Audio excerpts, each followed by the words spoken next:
Hello everyone, অনেক দিন পরে আরও একটা ভিডিও নিয়ে তোমাদের কাছে চলে এলাম। আমি দেখেছি কোনো কিছু প্ল্যান করলে পরে সেটা কিন্তু সাকসেস হয় না, কিন্তু হট করে কোনো যদি জায়গায় যাব বলা হয় তখন কিন্তু সেটা কিন্তু সফল হয়। আর ভগবান না চাইলে তার দর্শন কিন্তু করা কখনোই সম্ভব না। অনেক দিন ধরেই মনে মনে ইচ্ছা হচ্ছিল যে রাধা মাধবের কাছে যাব, একটু নবদ্বীপ মায়াপুর ঘুরতে যাব, কিন্তু সেটা নানা কাজের জন্য আর হয়ে উঠছিল না। তো যাই হোক, রিলেটিভসরা থাকার সত্ত্বেও কিন্তু আমরা যেতে পারছিলাম না, কারণ প্রভু যতক্ষণ না ডাকবে ততক্ষণ কিন্তু তার দর্শনও পাওয়া যায় না। তো আমরা দেখো বেলা করে বেরিয়ে পড়েছিলাম, যেহেতু কৃষ্ণনগরে আমার মাসি শাশুড়ি থাকে, সেখানে প্রথমে যাব, তারপর ওখান থেকে যাব নবদ্বীপ মায়াপুর ঘুরতে। তো অনেকটা রাত হয়ে গেছিলো, তাই রাতের আর ভিডিও করতে পারিনি। আর এটা হচ্ছে নেক্সট মর্নিং। দেখো মাসির বাড়ি সকালবেলা উঠেই আমি কিন্তু চলে গেছিলাম বাচ্চাগুলোকে নিয়ে ছাদে। আর ছাদে গিয়ে দেখলাম মাসি কত রকমের গাছ লাগিয়েছে, আর সব গাছেই কিন্তু ফুল ফুটে আছে, দারুণ সুন্দর লাগছিল। আর ঘুম থেকে উঠে এত সুন্দর একটা পরিবেশ দেখবো আশা করিনি। যাই হোক, অনেক বছর পর মাসির বাড়িতে গেলাম, আর লাকিকে দেখো বারণ করা সত্ত্বেও ফুল দেখে আর সামলাতে পারলো না, তাই গাছ থেকে ফুল ছিঁড়েই নিয়েছে। ওর দেখো অনেক রকমের গাছ লাগিয়েছে মাসি। তারপরে সকাল সকাল একটু খাওয়া দাওয়া সেরে বেরিয়ে পড়েছিলাম যে নবদ্বীপের কয়েকটা মন্দির ঘুরবো, তারপরে সেখান থেকে যাব মায়াপুরের উদ্দেশ্যে। আর দেখো নবদ্বীপ ঘাটে আমরা চলে এসেছি। এই ঘাট পার হলেই কিন্তু ওই ওপারটাই নবদ্বীপ। তো এখানে দেখো নৌকোতে উঠে পড়েছি, নৌকো করেই ঘাটটা পার হয়ে তারপরে যাব হচ্ছে ওই সাইডটা নবদ্বীপের কিছু কিছু মন্দির দেখব। আর আমরা বাড়ি থেকে বেরিয়েছিলাম 10টা নাগাদ, যেহেতু অনেকটা বেলা হয়ে গেছিলো, রোদটা উঠে গেছিলো।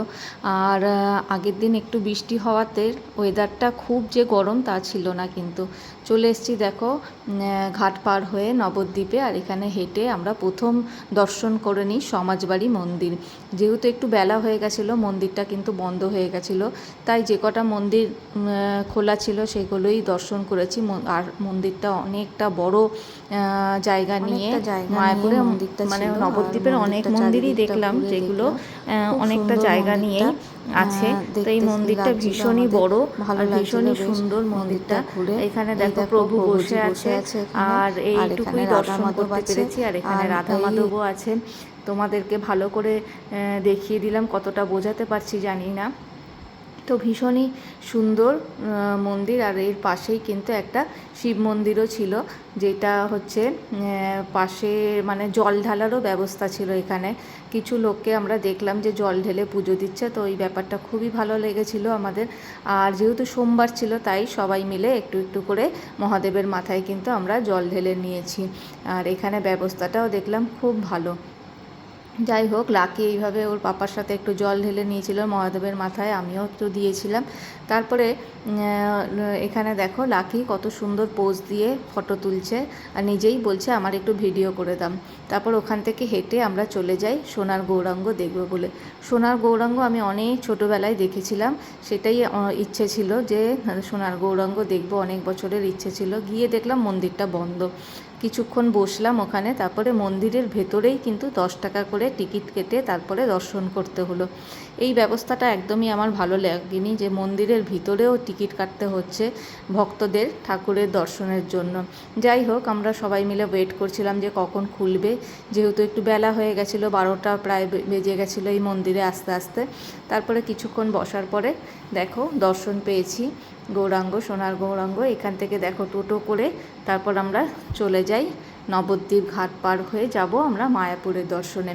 তো আজকের দিনটা তো আমরা ভীষণই মজা করেছি, ভালোভাবে সব দেখেছি। আর এখান থেকে দেখো নবদ্বীপ থেকে লাকিকে আমি কিনে দিয়েছিলাম গোপী ড্রেস, যেহেতু মায়াপুর যাচ্ছিলাম তাই জন্য ভাবলাম লাকিকে একটা গোপী ড্রেস পরিয়ে নিয়ে যাওয়া যায়। আর গরমের মধ্যে বাচ্চাগুলো খুবই কষ্ট পাচ্ছিল, মানে ওয়েদারটা ঠান্ডা ছিল কিন্তু রোদটাও প্রচুর ছিল। ওরা কিনে নিয়েছে পেপসি, আর এরকম টোটোতে বসে আমরা তারপরে মায়াপুরের উদ্দেশ্যে চলে যাচ্ছি। তো পরের ভিডিওতে আমি মায়াপুরের কোথায় কোথায় গেলাম, কি কি দর্শন করলাম, সেগুলো সবই শেয়ার করব। তো কেমন লাগলো ভিডিওটা, আর লাকিকে কেমন লাগছে জানিও।